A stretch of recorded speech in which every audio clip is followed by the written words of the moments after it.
Haha! Welcome back everyone, glad to have you along for the ride. This is a holiday edition question and answer video. The other day I put out a community post asking you guys for some questions. And you know what? I got answers to them.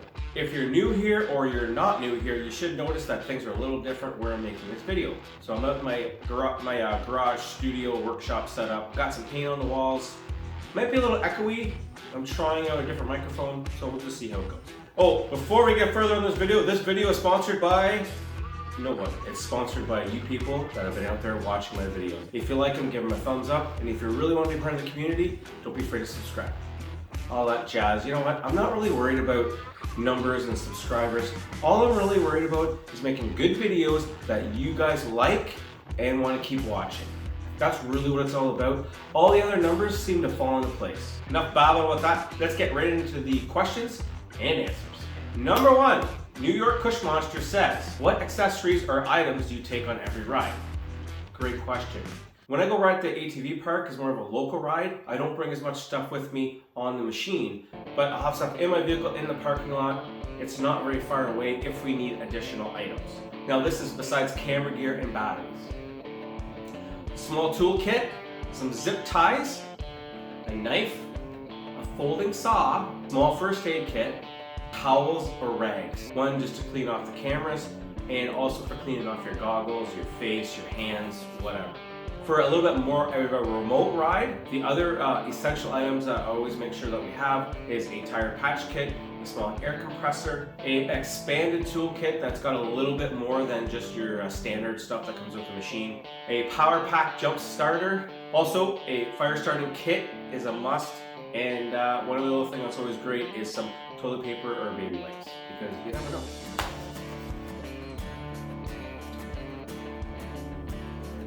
Next question. Newfoundland Quad Boss. He asks, oh, by the way, he has a 2021 Renegade XMR. Welcome to the club, mister. He's looking for a quiet exhaust that's not going to upset his neighbors like early in the morning.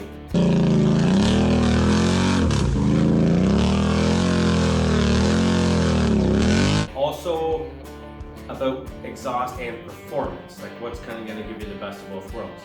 There's really only two options for quieter exhaust. Number one is the Yoshimura that you get from Can-Am. Very quiet in idle, but it's not super quiet when you're riding. Like when you hammer the throttle, it's got a really nice bark. I really like the sound of that. I was gonna get one, but it was backward. Second option for a quieter exhaust is an MBRP, which I run on my machine, and it's also made in Canada. I like to support Canadian companies when I can. The MBRP's has got a nice sound to it. It's not droning, it's not too loud. But you know what? Doesn't matter what exhaust you've got, but if you're riding for hours and hours and hours, it's gonna get to you a little bit. So the second part to this question is exhaust performance, or what performance are you gonna get out of an exhaust, or what exhaust is gonna give more performance? You want to know the honest question, or the honest answer to this question is, just changing your exhaust is really not going to give you that much more performance. Now the two brands that I mentioned before, they come tuned, they're designed to work with the stock engine setup, or the fuel ratio, all that blah, blah, blah, blah, blah. And there's enough back pressure built in there to work properly and give you some teeny weeny little bit of performance, horsepower gains. Very minimal anyways. That's the information from those companies. So that's all I can say. Now, when it comes to the other types of exhausts, they're gonna flow more. The only other way to really get performance on your machine is you need to get it dyno tuned. You need to take it to someone and they put it on a dynamometer. I'll just read the description of what this really means.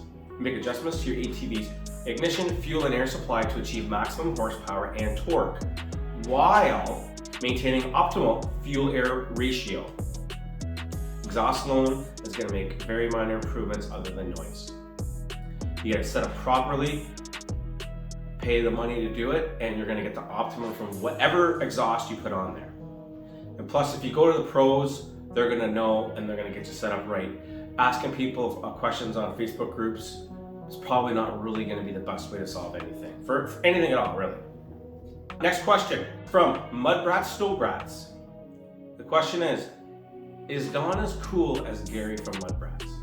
Well, I gotta say, Don has more hair than Gary, so I would give him the nudge, but it's pretty close. Gary's a great guy. What he's really developed is a great podcast show that you can watch on YouTube, but it's also a podcast. And it's mostly around snowmobiling. You go on his show in the summertime. He's kind of doing a little bit in the off season when it comes to mud and those types of things. So we'll see where that goes in the future. Maybe we'll do some more. Because you know what? People that are really passionate about power sports in general, we all love to just sit and gab about it, don't we? Next question from Akitera Japan. He wants to know, have I given up on snowmobiling? And no, I haven't given up on snowmobiling. The thing is, there's two parts to it. One, I sold my machine because I wanted to get more of an off-trail sled. That's what I wanted to do. But things went off the rails when my Polaris went for a crapper and I decided not to fix it. So that basically turned into me buying a new ATV, the Renegade's sitting there right behind me. There was no room for snowmobile. I figured, you know what? Worst thing I'll do is take 1 year off and then I'd order a new one. But I didn't order a new one because I got the new Renegade. Definitely gonna get out with at least one buddy for a day. He's got an extra machine I can hop onto if this new one ever shows up. And I'll definitely get out and rent one. Head up to Quebec and actually try some off-trail with some real hills. That would be fun. And then he also wants to know, does free will still exist? All I can say about that is whenever I'm outside and I'm on a machine, I'm squeezing the throttle, I'm feeling pretty darn free. Here we go. Taylor Bonnet. Shout out to you, Taylor. He's a young lad. He's got a YouTube channel and he has a 2021 570 Outlander XMR. And he threw some assassinators on it. I can't remember what size they are. Shout out to you, buddy. 570 Outlander is a great machine. Whoa! Whoa! That was awesome! Because you know what? That's the machine that my wife's getting. We have one, it's sitting at the dealership, and we're just waiting on parts. Next question. And now we're getting into the good stuff. William Hall asks, what are my thoughts on tires? XM310s, Jirachi Aztec XLs. Aztecs all the way, my friend. My friends that are out there. I've been running these tires for a while now, and everybody I ride with is very impressed with them, and I know, and several people have now bought sets. Jack says that he wants us to start a YouTube channel, not for fame or fortune or any of that kind of stuff, but he just wants to get out there and ride. And I say to Jack, absolutely, if you got the desire, go for it. There's a lot of great cameras out there. I've been using GoPro ever since I started, and I started with a used GoPro Hero 5, then I bought a used GoPro Hero 7, and then this summer I got a GoPro Hero 9. These are all the black editions. I would definitely recommend getting yourself Hero 9. The big thing with the 9 is it has the front-facing screen. All right, we got a good one. We're gonna get into the crap. And you can see what you're doing when you're looking at the camera. The video quality is excellent. The audio is excellent as well. It really is. Okay, Undefined U. Really cool handle, I like that. As a beginner rider, how do you know when to drive a two-wheel drive versus four-wheel drive versus four-wheel drive locked? Before I get into answering that question, I'm definitely going to be making a detailed video that talks about all the different ATV four-wheel drive systems. Whenever you're riding on smooth stuff, two-wheel drive all the time, it's going to be much more fun. But when you're driving and you're riding through there's a lot of water over the trail and there's a lot of puddles, if you're driving at speed, four-wheel drive is the way to go because it's going to keep everything much more stable. There's been a lot of accidents where people are driving quickly in two-wheel drive and either the hydroplaning or something happens and you lost the traction and they end up rolling their bikes. It happens a lot. So it's something to be mindful of. Whenever you're approaching any type of soft terrain, just use four-wheel drive. Use four-wheel drive. It's so much easier on the system. Now, if you're having four-wheel drive and a little bit of momentum to get through something, you'll be fine. If you're in two-wheel drive and you get into something and then you get stuck and then put it in four-wheel drive, you've lost all your momentum. Momentum is the key. So then the other part is when do we use four-wheel drive locked? When you need to climb something, especially when you're stopped and you need both front wheels to turn, that's when you need to have it locked in. You lock it in, pull yourself up, the back tires do work as well. The big difference with the Visco 4-lock on the Can-Ams is that when you're operating it, it's not super hard to steer. Whereas if you take a Suzuki or a Yamaha, it's not that fun to drive or easy to steer. So once you're done, you're definitely going to be unlocking it. In the community post, I also mentioned how I was going to be doing a giveaway, and I'm just going to show you what it is. We got some Adventures This Way stickers, or decals, or decals, depends on where you live, what you call them. Swamp Life, the decal, keychain, little key tag, little Can-Am key tag as well. Limited edition ATV sticker, a Fintrail waterproof case for your phone. These things are pretty cool. Turkmaster 45. You are the lucky winner. What made me want to start a YouTube channel, and who were my inspirations? Now that is a great question.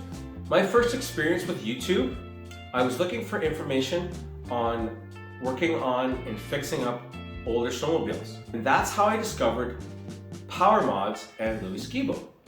And if you've been following the channel for a while, you've seen that I've actually met Louis a few times, and I've gone out and hung out with him on his property and rode with him a few times. And then, maybe a few years later, I was doing some research on ATVs, about what kind of ATVs to buy and what was out there. And somehow I came across an ATV video.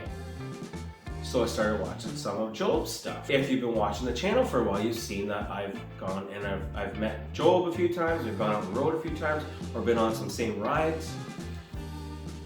So I started watching his videos. There's one video, it was shortly after he got his 2018 Renegade. He's braking in his machine and he stops at Richard's house. And I'm like, I know that guy. And I'm like, what the heck? So this Job guy, he's in Kingston. It's like, no kidding. Now I'm like, wow, this is crazy. Richard and I knew each other many years ago, like back in our high school days. We both worked at the same place. It was a grocery store. Over the years, I did run into him. I did run into Richard a few times, and a funny story is I do remember seeing an article in the paper about him. If you didn't know, Richard is an actor. He's actually a professional actor. Then I get in contact with Richard and say, hey, blah, blah, blah, you remember me? I saw you in the thing. So we got talking a little bit. And then, we started chatting a little bit more, kind of catching up over the years. And then we started riding. We went out and did some rides together. Then being out with Richard, seeing his YouTube channel, and I liked how he did things. And it kind of gave me a little bit more firsthand of what making videos kind of was all about. And I think that kind of started a little bit of a bug. So one of the channels that was a big inspiration for me was a channel called Sixes.